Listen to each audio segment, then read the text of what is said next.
Башкаладагы Чокморов бир дарегиндеги бул сулуулук салону жайгашкан муниципалдык жердин ижара акысы 2 жылдан бери төлөнгөн эмес. Жер тилкесин 1 жыл пайдалануу акысы 18 000 сом болгону менен туум өсүп отуруп ижарачынын карызы бүгүнкү күндө 50 000 сомдон ашыптыр. Поэтому оплата должна поступить в течение 5 дней. Телефон ваш.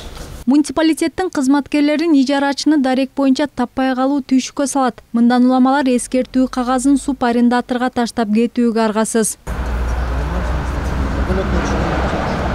Бишкекте ири ижарачылар көбүнчө курулуш компаниялары болору белгилүү. Бирок алар келишимдеги милдеттемелерди толук аткара беришпейт. Бул көп кабаттуу үйдүн короосундагы 13 сотук жер тилкенин ижара акысын үйдү курган компания 4 жылдан бери төлөбөгөндүктөн учурда бересеси 207 000 сомго жеткен. То, что вы в прошлом году оплачивали, вы просто предыдущие оплатили.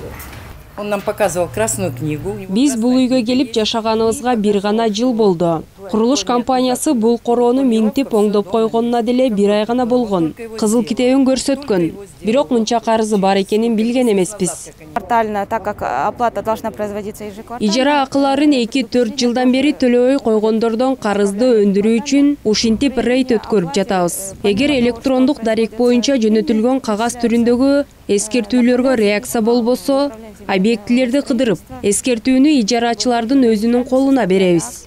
Эскертүү ар квартал сайын берилет. Эгер ижара акысы 5 күн ичинде төлөнбөсө, кескин чаралар көрүлүп, келишим бир тараптуу бузулат.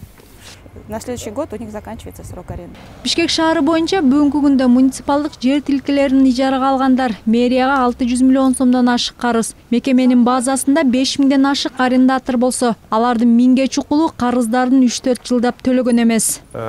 Жарымынан көбү сот иштери жүрүп жатат азыркы күндө. Соттун чечиминен кийин өндүрүү иштери башталат. Калгандары боюнча биз тараптан дагы иш чаралар жүрүп келатат. Быйылкы жылдыкын эске алганда, баягы пандемия убагында бул убакта да бир топ карыздар бизге өсүп кетти, арендалар. Бирок биз алар боюнча бүгүнкү күндө эч кандай сотко берүү жагында иштер жок.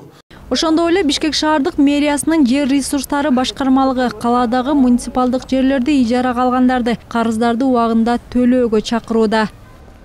Чынара Нурсейитова, Гүлчора Казымкулов, Нью ТВ.